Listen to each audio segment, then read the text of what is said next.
अच्छा मेरे साथ गुज़श्ता दिनों एक बड़ा अफसोसनाक वाक़या पेश आया है शेखुपुरा के नवाही इलाका में। एक खातून है, उसका अपने शौहर के साथ झगड़ा होता है, वो घरेलू बात पे, तो वो अपनी वालदा के पास आ जाती है। बाद जहाँ बात सुलह तक आती है तो माँ बहन जो है वो उसको छोड़ने के लिए उसके घर जाते हैं। तो वहाँ पर फिर कोई मेरे ख्याल तलखलामी होती है, तो इस हद तक जो है वो बात शिद्दत इख्तियार कर जाती है कि वो शख्स जो है वो सास को, अपनी साली को और बीवी को सरे बाज़ार फायरिंग करके कत्ल कर देता है। क्या समझते हैं ऐसे वाक़यात के तनाजुर को, किस तरह देखते हैं आप? जी बिल्कुल। पहले तो जैसे मैंने अर्ज़ किया, ये तो एक तरबियत और ट्रेनिंग और घर की बात है। उसके बाद जब ऑफेंस हो जाता है, जब क्राइम कमिट हो जाता है, उसके बाद बहुत बड़ी हमारी प्रॉब्लम ये है कि अगर आप डोमेस्टिक वायलेंस का कोई प्रॉब्लम थाने में चला गया तो वो थाना भी उसको वो कह रहे थे जी आपका घरेलू मसला जा गया। भाई ये घरेलू नहीं रहा, आप मर्डर हो गया है या किसी ने किसी को इंजर कर दिया है, कुछ ज़ख़म आ गया, अब ये घरेलू मसला नहीं रहा। बड़ा वो डिस्करेज करते हैं उन लोगों को, खातून चली जाए कंप्लेंट करने। तो हमारे थाने का कल्चर यही है कि वो कहते हैं बीबी जाके घर अपने मसला हल करो। हालांकि जब क्राइम कमिट हो गया है, जब ऑफेंस कमिट हो गया है, तो उसके बाद ये बिल्कुल आपकी ज़िम्मेदारी है कि आपने उसको रिलीफ देना है, आपने उसका हल करना है। और ये सारी दुनिया में हुआ, पाकिस्तान में सिर्फ नहीं हुआ। 2016 में मैं रोचेस्टर था, आप केल में, न्यूयॉर्क के साथ। वहाँ पर मैंने ये देखा कि डोमेस्टिक वायलेंस कोर्ट अलग ही बना दी उन्होंने। ये मैंने पहली दफ़ा कहीं देखा कि उन्होंने समझा कि डोमेस्टिक वायलेंस के केसेस जो हैं इनको स्पेशल ट्रीटमेंट चाहिए। जिस तरह हमने जब नारकोटिक सब्सटेंसेस एक्ट आया 1997 में, जब बहुत ज़्यादा आपके इल्म में है कि लोग नशे में बच्चे चले गए, तो हमने उसके लिए स्पेशल कोर्ट्स बनाई थी और उसका बड़ा फ़र्क पड़ा। या हमने जब कार चोरी बहुत ज़्यादा हुई तो 381A ऐड कर दी PPC में, उससे भी बड़ा फ़र्क पड़ा। या जब दहशतगर्दी आई तो आपने एंटी टेररिज्म एक्ट 1997 बनाया और उससे बड़ा फ़र्क पड़ा। मैं ये समझता हूँ कि जितना डोमेस्टिक रिलेशन, अब डोमेस्टिक ये जो वायलेंस है बढ़ता जा रहा है और उसमें ये जो क्राइम्स हैं बहुत ज़्यादा बढ़ रहे हैं, कहीं मुलाजमा के साथ, कहीं बीवी के साथ, कहीं बेटी के साथ।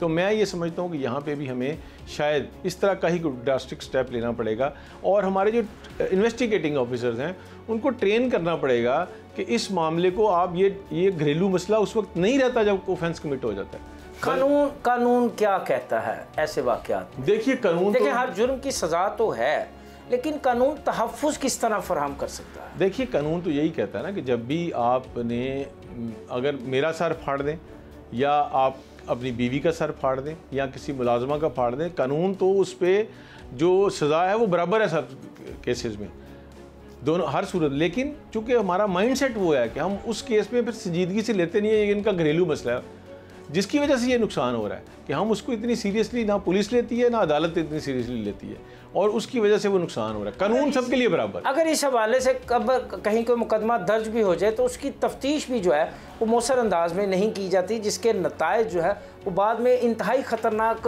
सामने आते हैं। देखिए नताइज भी ख़तरनाक होते हैं और उससे फिर इंकरेजमेंट हो रही है लोगों को कि आप अगर अपने घर में, अपने डोमेस्टिक रिलेशनशिप में आप जिसके साथ जो मर्जी तशद्दुद कर लें, कुछ नहीं होगा अल्टीमेटली। तो ये तो बड़ा गलत मैसेज दे रहे हैं हम। अब वो सोसाइटी नहीं है जिस तरह पहले थी। देखिए जब यहाँ पे वो माहौल था, जब आबादी कम थी, वहाँ पे हर बंदा किसी के बाप को, दादा को भी जानते थे, परदादा को भी जानते थे। तो उस वक्त और सूरत हाल थी, हया शर्म थी इस बात की कि इसका दादा मेरे दादे का दोस्त है। अब तो ये कॉस्मोपॉलिटन सिटीज़ हैं, इनके अंदर तो एक घर वाला दूसरे घर वाले को जानता नहीं। तो उसमें अब आप उस बुनियाद पे ये काम नहीं चला सकते कि एक दूसरे को जानते हैं, चूँकि पुरानी रिश्तेदारियाँ या पुराना ताल्लुक है तो लोग एक दूसरे का हया करेंगे।